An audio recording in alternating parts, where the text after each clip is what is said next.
Liverpool, Arsenal. These two clubs have the highest possible standards. It's difficult to predict if it will be edgy, yes or no, but yes, we both want to win.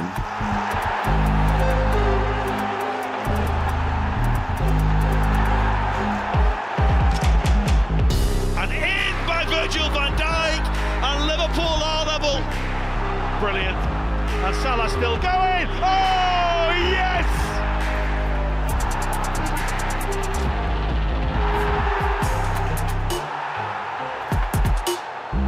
Zinchenko, the defender. Salah's beaten him. Salah goes for goal. Salah finds the goal. Oh, it's another memorable moment by Diogo Jota. Sealed by Luis Diaz. And Diogo Jota for Liverpool. It's absolutely brilliant. Oh, coolness personified. Nunez, Salah, goal! Outstanding from Liverpool.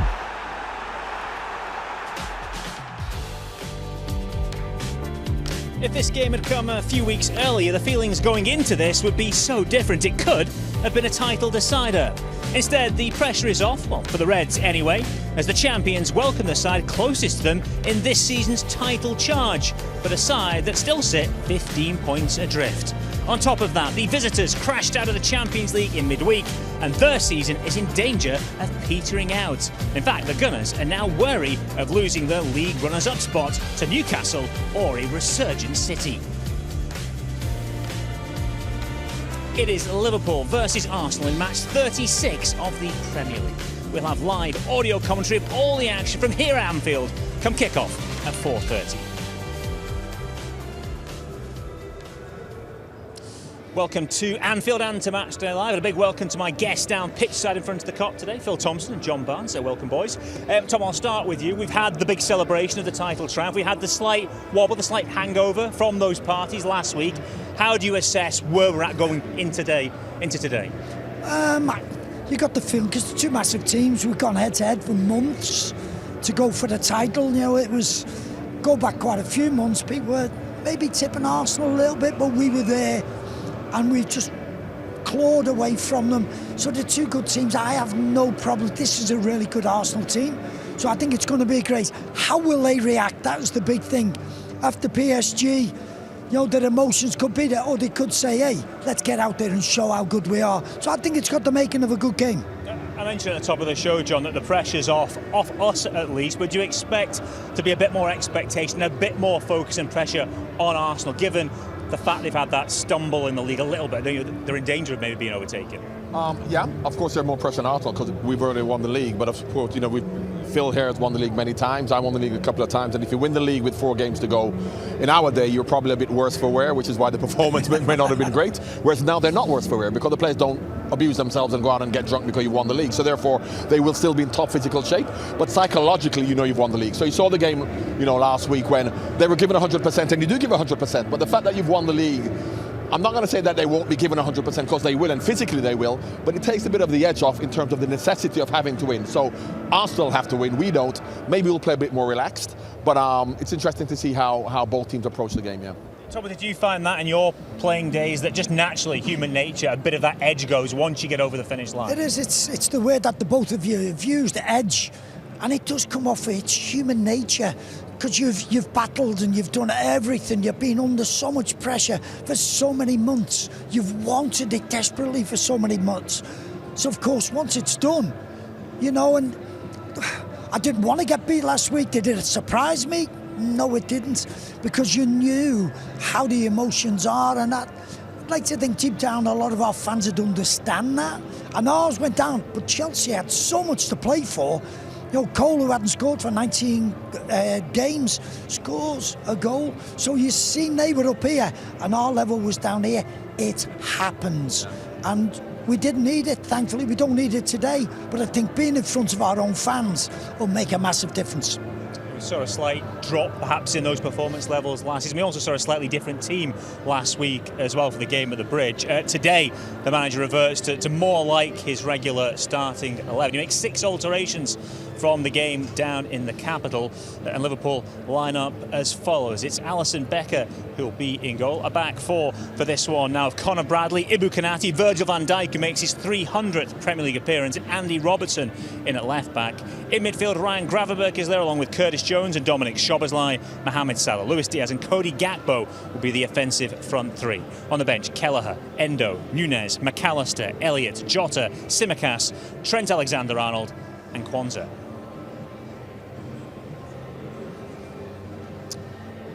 Yeah, more like what we expected. We knew that Conor Bradley would start. The manager said that in his pre-match media conference, John.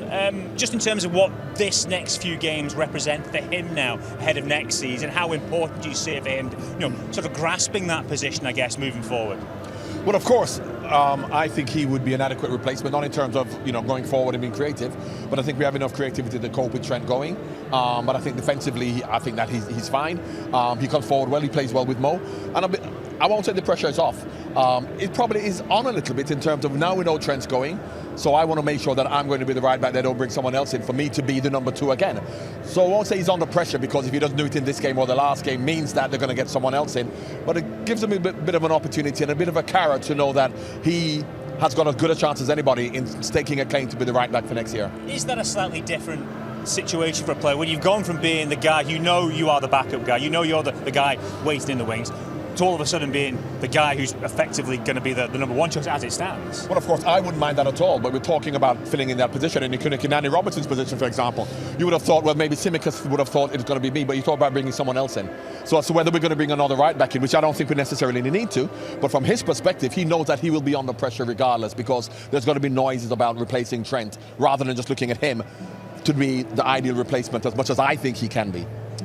Beyond that, in terms of the team today, Tom, is that kind of more like what you expected to see today? Yeah, I thought last week the midfield was lightweight. For a game of such importance for Chelsea, they were going to be at it. They were going to be sort of wanting to win all the balls. Yes, we do as well, but that midfield I just felt was a bit light, and maybe I'd have liked to have seen one more experienced one in there who's played most of the games. But it's what it was, and that's where it was. We didn't have any real control in that area. So it's back to looking. Yeah, McAllister has been one of the stars for me this season. He's a proper player, a proper ex-professionals player where you look and you go, it's good that we got him in our team. I think he's sensational. He probably deserves a rest. He goes through it. He gets clattered every week, a couple of times. But yeah, you're looking at it, maybe Curtis deserves his chance to be playing in a game like this. At the top end of the field, Diogo Jota's not found it as easy to score of late today. It looks like we're going to have Luis Diaz maybe again through the middle. And we've seen this season, haven't we, John, how effective he can be finding those pockets of space and asking defenders to come into areas where they don't necessarily want to be. Yeah, but of course, I think that apart from Jota, as much as Diaz may stay there, he's not going to do his good work there. He still looks to drift wide. People talk about a centre-forward position, and they kind of have a lot of players. I remember Marcus Rashford, a lot of them scored goals. We want to play up there. It's a difficult position. And I think a lot of people, Diaz included, you're not going to see him stay down the middle. He'll come into an inside left and an inside right position. So therefore, he is not a centre-forward, if you like. So as much as he may be playing today, all the good work he does is still going to be when he gets the ball facing forward rather than his back to goal. So, yes, I think he'll be okay there, but I don't think that long-term you can look to Diaz to play that role. So I think that Jota, for me, would have been better in that role, technically, and understanding how to play down the middle. But Diaz will be okay, because he'll find pockets of space, not in the conventional centre-forward position, so he'll be fine. But I think long-term Jota, that would be Jota's position down the middle. I think we're probably looking at next season before we see the real Diogo again. And at times before he got injured, oh my goodness, he looked like he was scoring with every chance that he had. And he was the name on everybody's lips, wanted him at centre-forward. And then coming back from injury, he doesn't seem to have hit the ground running. It looks as though he's struggling in that area to get fully fit. Then you get, have I got the trust of the manager? Yeah. And all of a sudden he's not getting into the same positions. It's just not happening. So I would think it's going to be next season now when we see the proper Diogo. The manager has chopped and changed certain players through the course of the campaign. One man who's not been out of the side particularly is Mohamed Salah. He was in the side last week. He's in again today. Football Writers Player of the Year, confirmed again, 24-25, the third time he's won that accolade. 90% of the vote, Tomo. Was there ever any doubt for you that he would be the man at the top of the awards list again? No, I don't think there was, because sometimes you have a great couple of months. Somebody will play well just before Christmas and you go in there and everybody's talking about players. Mo Salah's contribution throughout the whole of the season has been immense.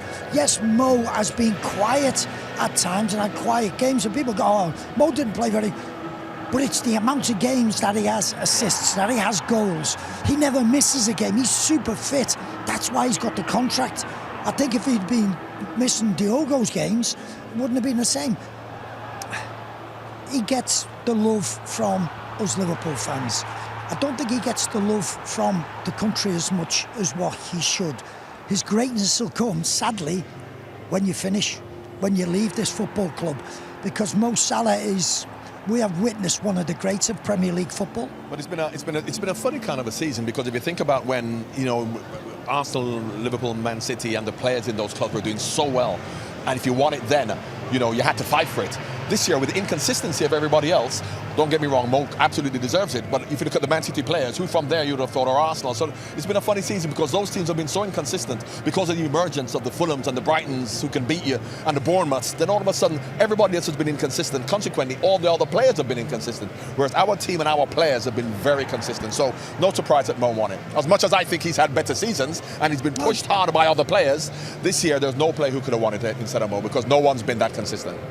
You won the Football Writers Award twice during your playing days. I just wonder how players feel about those types of accolades at the end of a campaign. Obviously, the team awards, the trophies, the winners' medals, they're what most is important to players. The individual accolades.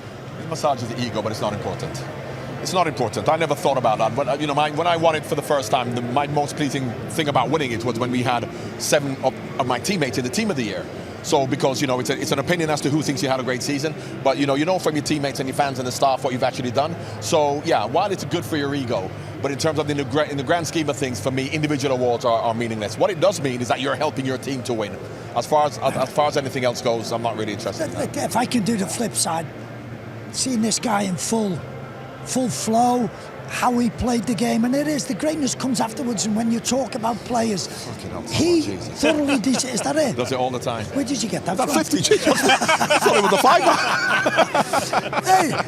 5. Hey, serious, it was a 50. But he was wonderful. He was graceful. He was the impact that he made in games, and he's not giving himself justice. No, Phil, but what I'm saying is the more important thing for me is that I did it because for the team. You know what I mean? So as much as, yes, you can praise me for that, but I did it not for myself. I did it because I knew I could help the team to win. From Graham Taylor, from Watford, that's the way I was brought up. But John, you can't say it. You leave it to other people to say it, and that's why, you know, credit where it's deserved. You were sensational, and you quite rightly deserved that individual accolade. The Football Writers Award is sometimes a little bit different. It's not just necessarily about who wins what. Sometimes the writers take into other things, how much you've entertained, whether you've helped carry a team, or there are other elements. But this year, it feels like just the weight of everything in his favour. You know, the numbers he's delivered. Everybody says, and as much as you got the football writers and the players player, you want the players player, because you want the accolade from your peers. Because sports writers, yes, they may know, but really when your peers give you that award, that for me means more than the sports writers. You know, I mean, a lot of people may feel differently, and a lot of people think they know more than the players or whatever, and they see more than the players. But I think that's just being part of a football family, and your football family, which is not just your teammates, but players from other clubs who actually see you as the best. For me, that's the one you really want to win. This won't be the last award that Mo is likely to win this year. He's looking good for the Golden Boot within the Premier League. He's actually in a pretty good position for the Golden Shoe Award across Europe as well. And obviously, the goals scored in different leagues are weighted differently depending on the league in which you play. So if you play in one of the top 5 leagues, a goal in those competitions is worth slightly more than, say, the Hungarian top flight. No disrespect to them. So Ronaldo's 200 goals isn't going to count in Saudi? No, well, just not in the European awards, no. But anyway, Victor Gyökeres of Sporting Lisbon is the man leading the way, but he's only just ahead of Mo. And that just puts it into context that the names he's alongside, the names he's outscoring at the moment, Tomo, underlines how remarkable his goal return has been this campaign. And it is when you look at Harry Kane, and people are just talking because he's won his first trophy. What stats that he's had playing for Bayern Munich and how great he's been. We all go, wow, Harry's doing it in Germany, and what a great player and everything. Mo's ahead of him for what Mo Salah has done. And so there's wonderful names, great names, and Mo is just been sensational. But for me, that's a testament to the way the team are playing. that's a testament to the team, because Mo's goals and performances this year, remember Mo from 2-3 years ago where he'd get the ball on the halfway line and score goals all by himself. He's not doing that this year. The team have been playing in such a way to create chances for Mo to finish it off. For me, I think that because of the way the team has played has meant Mo, in the past he used to do it by himself, whereas now Mo isn't doing it like what he did before, but he's still scoring those numbers. He's learned to evolve his game because of the way his body's changed. But if the team weren't playing that way, Mo would have scored those goals. Whereas I think that Mo could have scored those goals 3 years ago by himself. So the point I'm making is, yes, he has adapted to be a finisher in terms of just putting the ball in the back of the net, but it still has to do with the way the team's playing. So it does. OK, we can hear from Arne Slot. And as you'd imagine, his press conference on Friday was dominated by one topic. Here's the boss speaking for the first time about Trent Alexander-Arnold's decision to leave Liverpool in the summer. I think, like everybody who likes Liverpool and who's a fan of Liverpool, we are disappointed for him leaving, because not only a good human being is leaving the club, but a very, very, very good fullback is leaving us as well. But I also worked at clubs like as at Alkmaar and Feyenoord, where every season a very good or multiple very good players have left the club. So I'm a bit more used to it, maybe, that players leaving the club, and the experience I have, and by the way this club as well, that if a very good player is leaving, the next very good player will step up. That people have an opinion about us, if it's Trent or me or someone else who works in this industry, that's not new for anyone. Probably it's a bit more for him now than he's used to, and maybe a bit more negative than he's used to. But I don't follow all of this. I'm not here to tell the fans how they should react. But Trent is the first one also who said that he would prefer us as a team and us as a club not to be too much distracted by this announcement. I know you've spoken about Conor Bradley a fair amount in recent weeks. I just wonder, now that there is certainty over Trent's situation, how highly do you rate Conor in terms of, I know there's a lot of potential, and what he's shown so far in the Liverpool shirt has been pretty impressive, but to be a potential first choice right back for the next few years, can he do what Trent's been able to do and come through the ranks and establish himself as one of the best right backs that Liverpool have had? Yeah, let's not compare him with Trent. Now already they are also two different types, in my opinion. With Conor, I think we all see the potential, but last week I walked onto the pitch together with him, and I looked around, because for me it was the first time, and I was very surprised to hear from him that he had a comment about the stadium as well. And I looked at him like, "Didn't you know yet?" He said, "No, it's the first time that I'm here as well." And that was a bit of a surprise to me, because for me, he's already further in his development than being for the first time in an away game like Chelsea. Very talented player, Conor. Unfortunately, hasn't been fit throughout the whole season, and it is, to become a very good player, you have to be available every single week as well, and that's the first step he has to make for next season. But we have a lot of confidence in Conor as a very good fullback for Liverpool, and that's already what he's shown, I think, in the past 2 seasons. These two clubs have the highest possible standards of what you can ask for, both very good teams. So yes, we both want to win, but it's a bit different than when the league would still not been finished yet, in a sense of that we wouldn't have won the league title yet. But yes, we definitely want to win the game, but I don't think that's any different to Arsenal. I think both teams look forward to play this game, but it's difficult to predict if, maybe there's a little bit at stake for Arsenal, because they will qualify for Champions League, but I assume they prefer to end up second than end up 3 or 4. For us, we can only end as a number 1. But so it's difficult to predict if it will be edgy, yes or no, but it will be a game of football where there are 22 players on the pitch that are from a real high quality, with players that can come off the bench that have the same quality. So it's a game to look forward to, as many, because there's Real Madrid Barcelona during the weekend, there's Benfica Sporting in the weekend. And you guys don't know because you're not interested in Holland, but it's PSV, Feyenoord PSV as well. So a lot of nice games to look forward to during the weekend. Unfortunately, all on Sunday.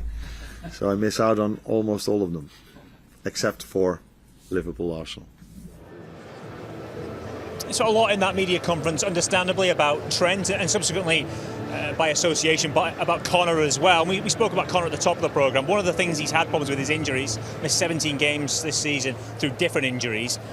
Is that something that's difficult to come to terms with physically as a player? Does your body naturally need a certain adjustment when you step up to regular men's football? I think it does, coming from under 21s football and playing that. And listen, you grow into it.